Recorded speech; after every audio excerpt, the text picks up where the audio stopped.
ಹರೇ ರಾಮ.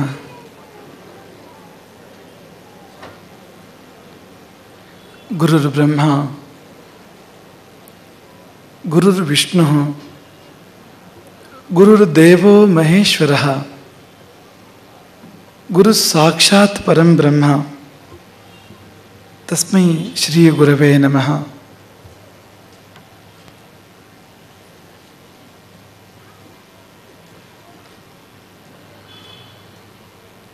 ಆಪದಾಮಪಹರ್ತಾರಂ ದಾತಾರಂ ಸರ್ವಸಂಪದಾಂ ಲೋಕಾಭಿರಾಮಂ ಶ್ರೀರಾಮಂ ಭೂಯೋ ಭೂಯೋ ನಮಾಮ್ಯಹಂ.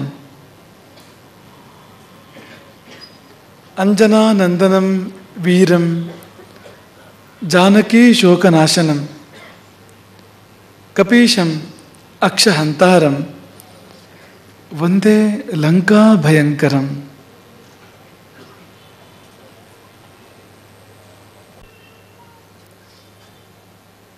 ಗಿರಿನಗರದ ರಾಮಾಶ್ರಮದ ಮಧ್ಯಬಿಂದುವಿನಲ್ಲಿ ನೆಲೆಸಿ ತನ್ನನ್ನು ನಂಬಿದ ಎಲ್ಲರನ್ನು ಸಲಹುವ, ಎಲ್ಲರನ್ನು ಹರಸುವ ಕರುಣಾಮೂರ್ತಿ ಪ್ರಭು ಶ್ರೀರಾಮನ ದಿವ್ಯ ಚರಣ ಸನ್ನಿಧಾನಗಳ ಮಂಗಲ ಸ್ಮರಣೆಗಳೊಡನೆ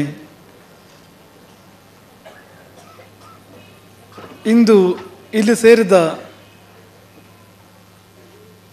ಚಾತುರ್ಮಾಸ್ಯ ಫಲಭಾಗಿಗಳು, ಚಾತುರ್ಮಾಸ್ಯ ವ್ರತವನ್ನು ಒಬ್ಬರು ಆಚರಣೆ ಮಾಡಿದರೆ ಅದರ ಫಲ 100 ಜನರಿಗೆ ಅಲ್ಲ, 1000 ಜನರಿಗೆ ಅಲ್ಲ, ಲಕ್ಷ ಲಕ್ಷ ಜನರಿಗೆ. ಹಾಗೆ ಸೇರಿದ ಈ ಎಲ್ಲ ಚೇತನರನ್ನು, ನಿಮ್ಮೆಲ್ಲರನ್ನು ಹರಸುತ್ತಾ ಕೆಲವು ಮಾತುಗಳನ್ನು ಆಡಬಯಸ್ತೇವೆ.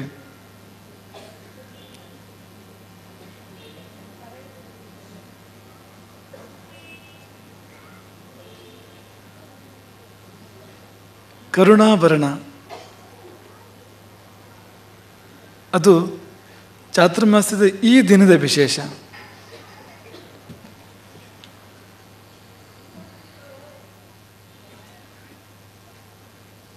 ಆಭರಣ ಒಂದು ಬೇಕು.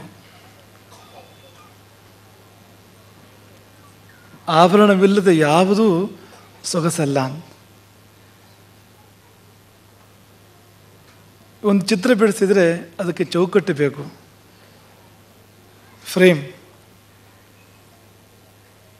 ಅದರಲ್ಲಿ ಪ್ರೇಮವೂ ಇರಬೇಕು, ಅದರೊಳಗೆ ಪ್ರೇಮವೂ ಇರಬೇಕು, ಹೊರಗೆ ಒಂದು ಫ್ರೇಮ್ ಇರಬೇಕು. ಅದೆರಡು ಇಲ್ಲದಿದ್ದರೆ ಆ ಚಿತ್ರ ಏನೂ ಸೊಗಸಲ್ಲ. ಹಾಗೆ ಒಂದು ಮನೆ ಕಟ್ಟಿದರೆ ಮನೆಗೊಂದು ಕಾಂಪೌಂಡ್ ಬೇಕು. ತೋಟ ಮಾಡಿದರೆ ತೋಟಕ್ಕೊಂದು ಬೇಲಿ ಬೇಕು. ಏನು ಮಾಡಿದರೂ ಅದಕ್ಕೊಂದು ಆವರಣ ಬೇಕು.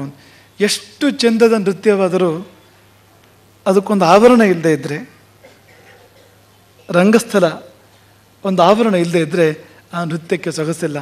ನೀವು ಯಕ್ಷಗಾನದ ಕಲಾವಿದರನ್ನು ಕೇಳಿ, ಅವರು ಅದೆಷ್ಟು ಮುಖ್ಯ ಅಂತ ಹೇಳ್ತಾರೆ. ರಂಗಸ್ಥಳ ಒಂದು ಆವರಣ ಬೇಕು. ಈಗ ಇಂಥದ್ದೊಂದು ರಂಗಸ್ಥಳ ಕೊಟ್ಟವ್ರಿಗೆ ಅಗಲಾಗ್ತದೆ ಅದು. ಅವರು ಎಷ್ಟೇ ಚಂದದ ನೃತ್ಯವೂ ಕೂಡ ಅಷ್ಟು ಶೋಭೆಯನ್ನು ಕೊಡೋದಿಲ್ಲ ಅಂತ. ರಂಗವನ್ನು ತುಂಬಬೇಕು ಅಂತ ಬಯಸ್ತಾರೆ ಅವರು. ತುಂಬಬೇಕು ಅಂದರೆ ಆವರಣ ಬೇಕು. ಒಂದು ಆವರಣ ಇಲ್ಲದೆ ಇದ್ದರೆ ತುಂಬೋದೆಲ್ಲಿಂದ? ತುಂಬಲಿಕ್ಕೆ ಸಾಧ್ಯ ಇಲ್ಲ ಅಂತ. ಹಾಗಾಗಿ ಆವರಣ ಭದ್ರತೆಗಾಗಿಯೂ ಬೇಕು. ಈಗ ದೇಶಕ್ಕೆ ಗಡಿ ಇದೆ. ಗಡಿಯಲ್ಲಿ ಗಡಿ ಭದ್ರತಾ ಪಡೆಯ ಯೋಧರಿದ್ದಾರೆ. ಅವರು ಇರುವುದರಿಂದಲೇ ನಾವೆಲ್ಲ ಇದ್ದೇವೆ ಅಂತ ಯೋಚನೆ ಮಾಡಿ ನೀವು. ಅವರಿಲ್ಲ ಅಂದರೆ ನಾವಿಲ್ಲ ಅಂತ. ಅವರಿದ್ದು ಗುಡಿಯನ್ನು ರಕ್ಷಿಸ್ತಾರೆ. ನಾವಿಲ್ಲಿ ಮಂಗಲಕರವಾದ ಕಾರ್ಯಕ್ರಮಗಳನ್ನು ಮಾಡ್ತೇವೆ, ಸಂತೋಷದ ಕಾರ್ಯಕ್ರಮಗಳನ್ನು ಮಾಡ್ತೇವೆ. ಅದಕ್ಕೆ ಕಾರಣ ಆ ಆವರಣ ಅಂತ. ಹಾಗೆ ಆವರಣವಿಲ್ಲದ ಬದುಕು ಅದು ಸೂತ್ರಕಿತ್ತ ಗಾಳಿಪಟದ ಹಾಗೆ. ಅದು ಹೇಳುವವರಿಲ್ಲ, ಕೇಳುವವರಿಲ್ಲ. ಹೇಳುವವರು ಕೇಳುವವರು ಬೇಕು ಜೀವನಕ್ಕೆ. ಆ ಆವರಣವೇ ಮುಖ್ಯವಾಗಿರ್ತಕ್ಕಂಥ ಒಂದು ಕಾರ್ಯಕ್ರಮ ಇದು. ಆವರಣ ಅಂದ ಕೂಡಲೇ ಏನೋ ಬಿಗಿ, ಏನೋ ಶಿಸ್ತು, ಏನೋ ಕಟ್ಟುಪಾಡು, ಏನೋ ಕಿರಿಕಿರಿ ಅಂತ ಅನ್ನಿಸ್ತದೆ ಒಂದು ಸರ್ತಿ. ಆದರೆ ನಾವು ಇಂದು ಯಾವ ಆಭರಣದ ಬಗ್ಗೆ ಮಾತನಾಡ್ತಾ ಇದ್ದೇವೋ ಅದು ಅಂಥದ್ದಲ್ಲ. ಅದು ಕರುಣಾಭರಣ ಅಂತ, ಕರುಣೆಯ ಆಭರಣ ಅಂತ. ಇಲ್ಲಿ ಕರುಣೆಯೇ ಚೌಕಟ್ಟು ಅಂತ, ಕರುಣೆಯೇ ಗಡಿ, ಕರುಣೆಯೇ ಗೋಡೆ, ಕರುಣೆಯೇ ಭದ್ರತೆ, ಕರುಣೆಯೇ ಬದ್ಧತೆ.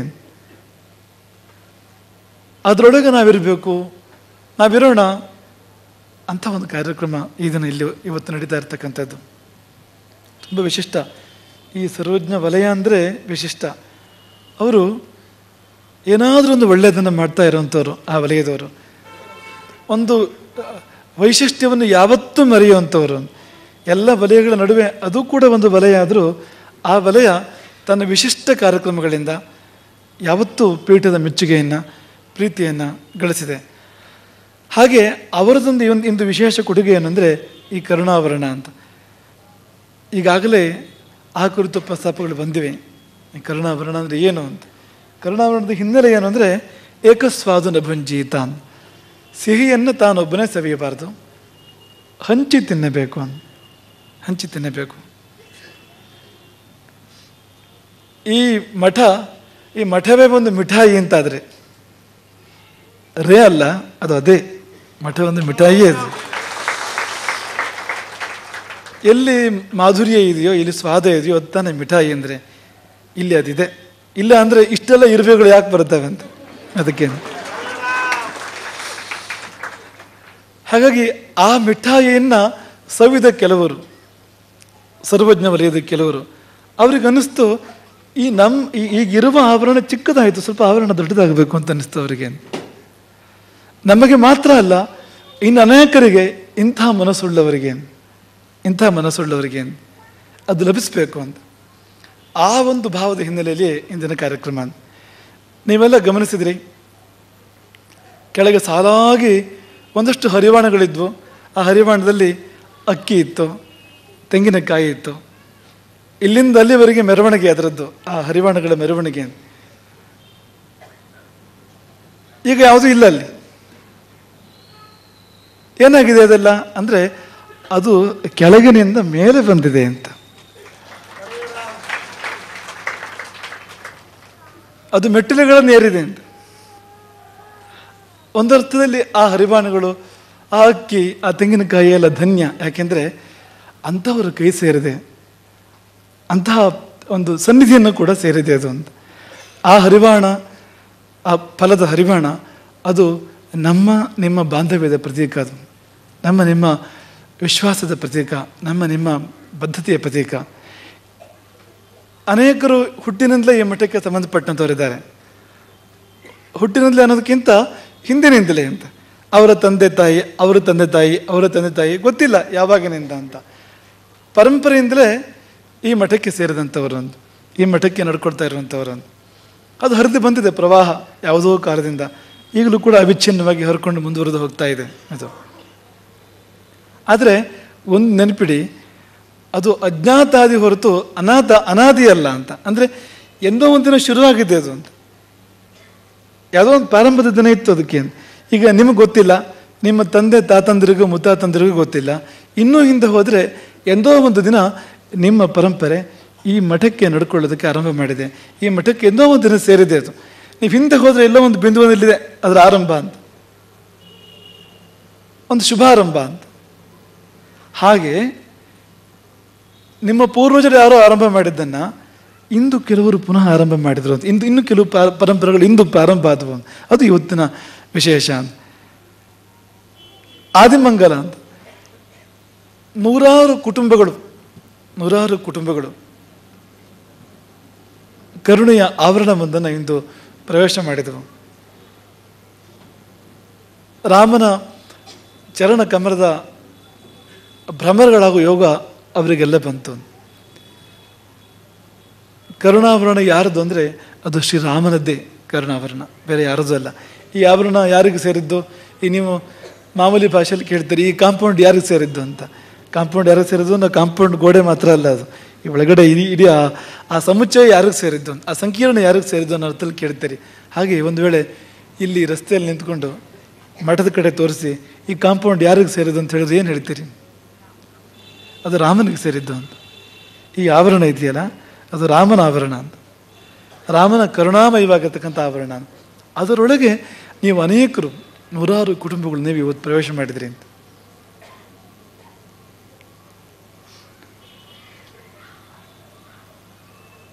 ಯಾವ ಆವರಣವನ್ನು ಸುಗ್ರೀವ ಪ್ರವೇಶ ಮಾಡಿದನೋ, ರಾಮನ ಕರುಣೆಯ ಯಾವ ಆವರಣವನ್ನು ವಿಭೀಷಣ ಪ್ರವೇಶ ಮಾಡಿದನೋ, ಆಂಜನೇಯ ಪ್ರವೇಶ ಮಾಡಿದನೋ, ಸೀತೆ ಪ್ರವೇಶ ಮಾಡಿದಳು, ಶಬರಿ ಪ್ರವೇಶ ಮಾಡಿದಳು, ಅಂಥ ಒಂದು ಕರುಣೆಯ ಆವರಣವನ್ನು ನೀವು ಅನೇಕರು ಪ್ರವೇಶ ಮಾಡ್ತಾ ಇದ್ದೀರಿ ಇವತ್ತು. ನೋಡಿ ಸುಗ್ರೀವನ ಸ್ಥಿತಿ ನೋಡಿ. ಅವನಿಗೊಂದು ಆವರಣ ಇತ್ತು ಪಾಪ, ಚಿಕ್ಕದೊಂದು ಒಂದು ಮನೆ ಅಂತಿತ್ತು ಅವನಿಗೆ.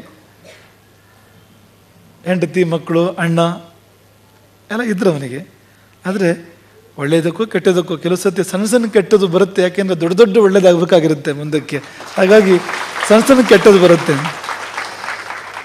ಸುಗ್ರೀವನ ಜೀವನದಲ್ಲಿ ಕೆಡುಕಾಯಿತು, ಒಂದು ಕೆಟ್ಟದಾಯಿತು. ಕೆಟ್ಟದಾಗಿದ್ದೇನೆಂದರೆ ಅಣ್ಣ ತಪ್ಪು ತಿಳಿದುಕೊಂಡು ತಮ್ಮನನ್ನು ಮನೆಯಿಂದ ಹೊರನೂಕಿದ ಅಂತ. ಆವರಣ ಇಲ್ಲ, ಮನೆ ಇಲ್ಲ ಸುಗ್ರೀವನಿಗೆ. ಯಾರಾದರೂ ಕೇಳಿದರೆ ಎಲ್ಲಿ ನಿಮ್ಮ ಅಡ್ರೆಸ್ಸು ಅಂತ ಕೇಳಿದರೆ ಋಷ್ಯಮುಖ ಪರ್ವತದ ತುದಿ ಅಂತ ಹೇಳಬೇಕು ಅವನಂತ. ಅಡ್ರೆಸ್ ಇಲ್ಲ ಅಂತ.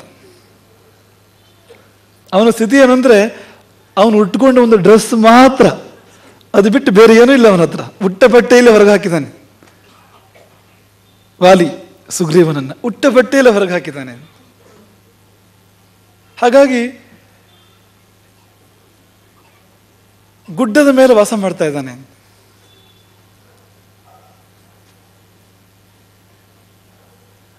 ಋಷ್ಯಮುಖ ಪರ್ವತವೇ ಮನೆ, ಆಕಾಶವೇ ಚಾವಣಿ, ಗಾಳಿಯೇ ಗೋಡೆಗಳು. ಇದು ಅವನ ಸ್ಥಿತಿ ಸುಗ್ರೀವನದ್ದು. ಗೆಡ್ಡೆ ಗೆಣಸು ಆಹಾರ, ಝರಿಯಲ್ಲಿ ತೊರೆಯಲ್ಲಿ ಸ್ನಾನ, ನಿತ್ಯ ಭಯದ ಜೀವನ. ಎಷ್ಟು ಹೊತ್ತಿಗೆ ಅಣ್ಣ ಬರ್ತಾನೋ ಆ ಗಡಿ ದಾಟಿದ್ರೆ ಸಾಕು, ಋಷ್ಯಮುಖದ ಗಡಿಯನ್ನು ದಾಟಿದ್ರೆ ಸಾಕು, ಅಣ್ಣ ಕಾಯ್ತಾ ಇದ್ದಾನೆ, ನೀವು ಹೊರಗೆ ಬಂದರೆ ಅವನು ಇಲ್ಲ ಅಂತ ಮಾಡಲಿಕ್ಕೆ. ಎಂಥ ಭಯದಲ್ಲಿ ಬದುಕ್ತಾ ಇದ್ದವನು ನೋಡಿ. ಹಾಗೆ ಎಷ್ಟೋ ಕಾಲ ಬದುಕಿದವನು, ಆವರಣವೇ ಇಲ್ಲದೆ ಆಕಾಶ ಭೂಮಿಯೇ ನೆಲ ಮತ್ತು ಚಾವಣಿಯಾಗಿ ಎಷ್ಟೋ ಕಾಲ ಬದುಕಿದವನು. ಕೊನೆಗೆ ಆ ಕರುಣಾವರಣ, ಕರುಣೆಯ ಆವರಣ ಅವನನ್ನು ಹುಡುಕೊಂಡು ಬಂತು. ಅವನಿರುವಲ್ಲೇ ಬಂತು, ಅಕ್ಷರಶಃ ಅವನನ್ನು ಹುಡ್ಕೊಂಡು ಬಂತು. ನೀವು ವಾಲ್ಮೀಕಿ ರಾಮಾಯಣದ ಆ ಭಾಗವನ್ನು ತೆಗೆದು ನೋಡಿ. ರಾಮ ಲಕ್ಷ್ಮಣರು ಸುಗ್ರೀವನನ್ನು ಅರಸಿ ಬಂದರು. ನಾನು ನಿನ್ನೆ ತಾನೇ ಇದ್ರ ಬಗ್ಗೆ ಹೇಳಿದ್ವು. ಗುರು ಮತ್ತು ಶಿಷ್ಯ ಅನ್ನುವ ಆ ಬಾಂಧವ್ಯವನ್ನು ವಿವರಿಸ್ತಾ ಹೇಳಿದ್ವು. ಎಷ್ಟೋ ಸಾರಿ ಗುರುವೇ ಶಿಷ್ಯನನ್ನು ಹುಡುಕೊಂಡು ಬರೋದುಂಟು. ಶಿಷ್ಯ ಅಂದರೆ ಅವನಿಗೇನು ಗೊತ್ತಿಲ್ಲ ಪಾಪ, ಹಾಗಾಗಿ ಅವನನ್ನು ಹುಡುಕೊಂಡು ಗುರುವೇ ಬರೋದುಂಟು. ಹಾಗೆ ಇಲ್ಲಿ ಸುಗ್ರೀವನನ್ನು ಹುಡುಕೊಂಡು ರಾಮ ಬಂದ.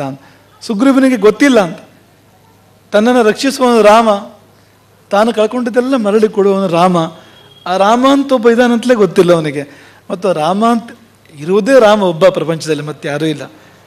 ಅದೊಂದೇ ಇರುವಂಥದ್ದು, ಸತ್ಯ ಒಂದೇ, ರಾಮ ಮಾತ್ರ, ಮತ್ತೆಲ್ಲ ಮಿಥ್ಯೆ. ಶಂಕರರು ಹೇಳಿದ್ದಾರೆ ಹಾಗೆ. ಆದರೆ ಅವನಿಗೆ ಗೊತ್ತು ಕೂಡ ಇಲ್ಲ ಸುಗ್ರೀವನಿಗೆ. ಶಬರಿಯನ್ನು ಹುಡುಕೊಂಡು ರಾಮ ಬಂದ ಹಾಗೆ, ಆಂಜನೇಯನ ಬಳಿ ತಾನಾಗಿ ಬಂದ ಹಾಗೆ, ಸುಗ್ರೀವನಿರುವಲ್ಲಿಗೆ ರಾಮ ತಾನಾಗಿ ಬರ್ತಾನೆ.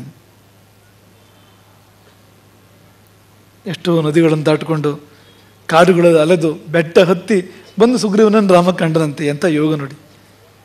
ಅಷ್ಟು ಕಾಲ ಅವನು ಕಾದಿದ್ದಕ್ಕೂ, ಕಷ್ಟಪಟ್ಟಿದ್ದಕ್ಕೂ, ಮತ್ತು ಒಂದು ಸಾರಿ ಕಳ್ಕೊಂಡಿದ್ದಕ್ಕೂ, ಆ ಮನೆಗೇನೆ ಕಳ್ಕೊಂಡಲ್ಲ ಒಂದು ಸರ್ತಿ, ಎಲ್ಲ ಅವನು ಒಳ್ಳೆದಕ್ಕಾಗಿದ್ದು ಅಂತ. ರಾಮ ಸಿಕ್ಕಿದ ಅವನಿಗೆ ಅಂತ. ರಾಮನ ಕರುಣಾವರಣದಲ್ಲಿ ಬಂದ ಮೇಲೆ ಸುಗ್ರೀವನ ಬದುಕಿನಲ್ಲಿ ಎಂಥ ಪರಿವರ್ತನೆ ಆಯಿತು ಅಂದರೆ, ಮೊದಲು ಕೇವಲ ಒಂದು ಯುವರಾಜನಾಗಿದ್ದವನವನು, ಅವನ ಮಹಾರಾಜನಾದ. ಸರ್ವ ವಾನರ ಚಕ್ರವರ್ತಿ. ಭೂಮಂಡಲದಲ್ಲಿ ಅವತ್ತಿನ ಕಾಲದಲ್ಲಿ ಎಷ್ಟು ವಾನರರಿದ್ದರೋ, ಎಷ್ಟೋ ಇದ್ರು, ಕೋಟ್ಯನ ಕೋಟಿ ವಾನರರಿದ್ರು. ಇವತ್ತಿನ ಹಾಗಲ್ಲ. ಆ ಕೋಟ್ಯನ ಕೋಟಿ ವಾನರರ ಚಕ್ರವರ್ತಿಯಾಗಿ ಅವನು ಅಭಿಷಿಕ್ತನಾದ. ಅದು ಮಾತ್ರ ಅಲ್ಲ, ಜಗತ್ತಿನ ಇತಿಹಾಸದ ಶಾಶ್ವತ ಘಟನೆಗಳು ಅವು, ರಾಮಾಯಣದ ಘಟನೆಗಳು, ಅವುಗಳಲ್ಲಿ ನನಗೊಂದು ಅವಕಾಶ ಸಿಕ್ತು. ರಾಮನ ಬದುಕಿನ ಪುಸ್ತಕದಲ್ಲಿ ಸುಗ್ರೀವನ ಹೆಸರು ಬಂತು, ಅವನ ಕೃತಿಗಳು ಬಂದವು, ಅವನ ಭಕ್ತಿ ಬಂತು, ಅವನ ಸಮರ್ಪಣೆ ಬಂತು. ಎಂಥ ನೆಲೆ ಸಿಕ್ಕಿತು ನೋಡಿ ಅಂತ. ಕರುಣಾಭರಣ ಅಂದರೆ ಅದು ಅಂತ. ಅವನಿಗೆಲ್ಲವೂ ಸಿಕ್ಕಿತು. ಕಳ್ಕೊಂಡ ಪತ್ನಿ, ಅಣ್ಣನ ಮಗ ಇವನಿಗೆ ಮಗನಾದ, ಊರು ಸಿಕ್ಕಿತು, ಮನೆ ಸಿಕ್ಕಿತು, ಬಂಧು ಬಾಂಧವರು ಸಿಕ್ಕಿದ್ರು. ಇದೆಲ್ಲ ಮೊದಲು ಇತ್ತು, ಆದರೆ ಪ್ರಭುತ್ವ ಇರಲಿಲ್ಲ. ಪ್ರಭುತ್ವ ಈಗ ಬಂದಿತ್ತು. ಆ ಪ್ರಭುತ್ವ ಸಿಕ್ಕಿತು ಅನ್ನೋಕ್ಕಿಂತ ಹೆಚ್ಚಾಗಿ ಪ್ರಭು ಸಿಕ್ಕಿದವನಿಗೆ, ಪ್ರಭು ಸಿಕ್ಕಿದವನಿಗೆ ರಾಮನೇ ಸಿಕ್ಕಿದ. ಕರುಣಾಭರಣ ಅಂದರೆ ಅದು ಅಂತ. ಪ್ರಭುತ್ವ ಸಿಗೋದಕ್ಕಿಂತ ತುಂಬ ದೊಡ್ಡದು ಪ್ರಭು ಸಿಗೋದು, ತುಂಬ ದೊಡ್ಡದು. ಪ್ರಭುತ್ವದ ಹಿಂದೆ ಲೋಕ ಓಡ್ತಾ ಇದೆ. ಆದರೆ ಪ್ರಭುತ್ವವನ್ನು ಬಯಸಿ ಓಡಿದರೆ ಅಲ್ಲಿ ಆಗುವುದು ಯುದ್ಧ ಮತ್ತು ರಕ್ತಪಾತ ಅಂತ. ಆದರೆ ಪ್ರಭುವನ್ನು ಬಯಸಿ ಓಡಿದವನಿಗೆ ಸಿಗುವುದು ಶಾಂತಿ, ಪರಮಶಾಂತಿ. ಜೀವನಕ್ಕೆ ಪ್ರಭು ಬೇಕು ಮೊದಲು, ಆಮೇಲೆ ಪ್ರಭುತ್ವ. ಹಾಗಾಗಿ ಸುಗ್ರೀವನಿಗೆ ಮೊದಲು ಒಂದು ಮಟ್ಟಿನ ಪ್ರಭುತ್ವ ಇದ್ದರೂ ಕೂಡ ಇಷ್ಟು ಮಂಗಲಮಯ ಅಲ್ಲ ಅದು. ಈಗ ಅವನು ಎಷ್ಟು ಸುರಕ್ಷಿತ ಅಂದರೆ ಅವನನ್ನು ಯಾರೂ ಮುಟ್ಲಿಕ್ಕೆ ಸಾಧ್ಯ ಇಲ್ಲ ಸುಗ್ರೀವನನ್ನು. ಯಾಕೆಂದರೆ ರಾಮನ ಆವರಣದೊಳಗಿದ್ದಾನವನು. ಅದೊಂದು ವಿನೋದವನ್ನು ನಿಮ್ಮನ್ನು ನಾವು ಯಾವಾಗಲೂ ಹೇಳ್ತಾ ಇರ್ತೇವೆ. ಈಗ ಹಾವು ಗರುಡನಿಗೆ ಆಹಾರ, ಸರ್ಪಗಳು ಗರುಡನಿಗೆ ಆಹಾರ. ಹಾಗಾಗಿ ಸರ್ಪಗಳಿಗೆ ಗರುಡನ ಬಗ್ಗೆ ಎಷ್ಟು ಭಯ ಅಂದರೆ ಕನಸಲ್ಲಿ ಗರುಡ ಕಂಡ್ರೂ ಕೂಡ ಓಡ್ತವೆ, ನಡುಗ್ತವೆ, ಬೆವರ್ತವೆ ಸರ್ಪಗಳು. ಅಷ್ಟು ಭಯ ಸರ್ಪಗಳಿಗೆ ಗರುಡನ ಕಂಡ್ರೆ. ಆದರೆ ಅದೊಂದು ಸರ್ಪ ಅದೊಂದು ಸಂದರ್ಭದಲ್ಲಿ ಗರುಡನಿಗೆ ಅದು ಕುಶಲ ಸಮಾಚಾರ ಕೇಳ್ತಂತೆ, ಹೇಗಿದ್ದೀರಿ ಮತ್ತೆ ಚೆನ್ನಾಗಿದ್ದೀರಾ ಅಂತ ಮುಟ್ಟಿ ಮಾತಾಡಿಸ್ತಂತೆ ಗರುಡನನ್ನು. ಯಾವುದು ಹೇಳಿ? ಹರನ ಕೊರಳ ಸರ್ಪ, ಶಿವನ ಕೊರಳಲ್ಲಿರೋ ಸರ್ಪ ಗರುಡನ ಮಾತಾಡಿಸ್ತಂತೆ. ಶ್ರೀಮದ್ ನಾರಾಯಣ ಒಂದು ಕರ್ಟಸಿ ವಿಸಿಟ್, ಒಂದು ಸೌಹಾರ್ದ ಭೇಟಿಗೋಸ್ಕರ ಕೈಲಾಸಕ್ಕೆ ಬಂದಿದ್ದ ಅಂತ. ಶಿವನನ್ನು ಭೇಟಿಯಾಗಲಿಕ್ಕೆ ವಿಷ್ಣು ಬಂದಾಗ ಸಹಜವಾಗಿ ವಿಷ್ಣು ಗರುಡವನ್ನು ಏರಿ ಬರಬೇಕು, ಗರುಡನನ್ನು ಏರಿ ಬರಬೇಕು. ಗರುಡನು ಬಂದಿದ್ದ ಜೊತೆಯಲ್ಲಿ. ಆ ಗರುಡನನ್ನು ಹರನ ಕೊರಳಿನ ನಾಗ ಮಾತಾಡಿಸೋದಂತೆ. ಮತ್ತೆ ಹೇಗಿದ್ದೀರಿ, ಆರೋಗ್ಯ ಹೇಗಿದೆ, ಮನೆ ಕಡೆ ಏನು ಅಂತ ಕೇಳೋದಂತೆ. ಗರುಡನಿಗೆ ಉರಿಯೋವರಿ. ಯಾಕೆಂದ್ರೆ ಆಜನ್ಮ ವೈರಿ ಅವನು ಸರ್ಪಗಳಿಗೆ. ಅವನು ಗರುಡನ ಗತ್ತು, ಅವನನ್ನು ಕಂಡುಕೊಳ್ಳೆ ಓಡಬೇಕು ಸರ್ಪಗಳು. ಆಗಲೇ ಅವನಿಗೆ ಸಮಾಧಾನ. ಭಯಪಡಬೇಕು, ಓಡಬೇಕು, ನಡುಗಬೇಕು. ಅದೆಲ್ಲ ಬಿಟ್ಟು ಇದು ರೆಕ್ಕೆ ಮಟ್ಟಿ ಮಾತಾಡಿಸ್ತಾ ಇದೆ. ಮತ್ತೇನು ಸಮಾಚಾರ ಅಂತ ಕೇಳ್ತಾ ಇದೆ. ಗರುಡ ಏನಂದಿರ್ಬೇಕು? ಒಂದ್ಸಾರಿ ಆ ಕಡೆ ಬಾ, ಮಾತಾಡ್ತೀನಿ, ಒಬ್ಬನೇ ಸಿಕ್ಕು ಒಂದ್ಸರ್ತಿ. ಆ ಸರ್ಪಕ್ಕೆ ಎಲ್ಲಿ ಧೈರ್ಯ? ಅದು ಇರ್ಬೋದು ಹರನ ಆವರಣದಲ್ಲಿ ಅಂತ, ಹರನ ಕರುಣಾವರಣದಲ್ಲಿದೆ ಅದು. ಅದು ಧೈರ್ಯ ಅದಕ್ಕೆ. ಆಗ ಗರುಡ ಮುಟ್ಲಿಕ್ಕೆ ಸಾಧ್ಯವೇ ಇಲ್ಲ ಸರ್ಪವನ್ನ ಅಂತ. ಸುಗ್ರೀವನ ಸ್ಥಿತಿ ಅದು ಅಂತ. ವಾಲಿಯ ತಾತ ಬಂದರೂ ಏನೋ ಮಾಡೋಕ್ಕೆ ಸಾಧ್ಯ ಇಲ್ಲ. ಯಾಕೆಂದ್ರೆ ರಾಮನಿದ್ದಾನೆ ಪಕ್ಕದಲ್ಲಿ. ರಾಮ ಅಯೋಧ್ಯೆಯಲ್ಲಿ ಇದ್ರೂ ಕೂಡ ಇಲ್ಲಿ ಸುರಕ್ಷಿತ. ಯಾಕೆಂದ್ರೆ ಅವನ ನಾಮ ಸಾಕು, ಅವನ ಹೆಸರು ಹೇಳಿದ್ರೆ ಸಾಕು, ಯಾರೂ ಸುಗ್ರೀವನನ್ನು ಮುಟ್ಟಲಿಕ್ಕೆ ಸಾಧ್ಯ ಇಲ್ಲ. ಕರುಣಾವರಣ. ವಿಭೀಷಣನ ಕಥೆ ಕೂಡ ಹಾಗೆಯೇ. ಅವನು ಕ್ರೌರ್ಯದ ಆವರಣದಲ್ಲೇ ಬದುಕಿದವನು ವಿಭೀಷಣ, ಕರುಣಾವರಣದಲ್ಲ. ಲಂಕೆಯಲ್ಲಿ ಬದುಕಿದವನು ಅವನು, ರಾವಣನ ನೆರಳಲ್ಲಿ ಬದುಕಿದವನು. ಹುಲಿಯ ನೆರಳಲ್ಲಿ ಹಸು ಬದುಕಿತ್ತು ಯುಗಗಳ ಕಾಲ. ಹಾಗನ್ಬೇಕು ನಾವು ವಿಭೀಷಣನ ಕಥೆ ಹೇಳಬೇಕು ಅಂತಂದರೆ. ಅವನಿಗೆ ಸರ್ವತಾ ಬಗ್ಗದ ವಾತಾವರಣದಲ್ಲಿ ಎಷ್ಟೋ ಕಾಲ ಕಳೆದಿದ್ದಾನೆ. ನಾವು ಯಾವತ್ತೂ ವಿಭೀಷಣನ ಇಬ್ಬರಿಗೆ ಉದಾಹರಣೆ ಕೊಡ್ತೇವೆ. ಒಂದು, ಮಕ್ಕಳು ವಿಭೀಷಣನ ಕಲಿಯೋಕ್ಕೆ ತುಂಬ ಇದೆ. ಮಕ್ಕಳಾಗಲಿ ದೊಡ್ಡವರಾಗಲಿ ಏನು ಅಂದರೆ ಹಾಳಾಗೋದಕ್ಕೆ ಒಂದು ನೆಪ ಬೇಕು ಯಾವಾಗಲೂ, ಸಹವಾಸ ಅಂತ. ನಾನು ಒಳ್ಳೆಯವನೇ, ಆದರೆ ಅವನು ಸಹವಾಸ ಮಾಡಿ ಕೆಟ್ಟೆ ಅಂತ ಹೇಳೋನು ಕೇಳ್ತೇನೋ. ಅಥವಾ ಇದು ಈ ಧೃತರಾಷ್ಟ್ರ ವ್ಯಾಮೋಹದ ತಂದೆ ತಾಯಿದ್ರು ಮಕ್ಕಳ ಬಗ್ಗೆ ಹೇಳ್ತಾ ಇರ್ತಾರೆ, ನನ್ನ ಮಗ ಅಪರಂಜಿ ಚಿನ್ನ, ಅವನು ಒಳ್ಳೆಯವನು, ಆದರೆ ಪಕ್ಕದ ಮನೆ ಹುಡುಗ ಹಾಳು, ಅವನ ಜೊತೆ ಸೇರಿ ಇವನು ಹಾಳಾಗಿದ್ದು.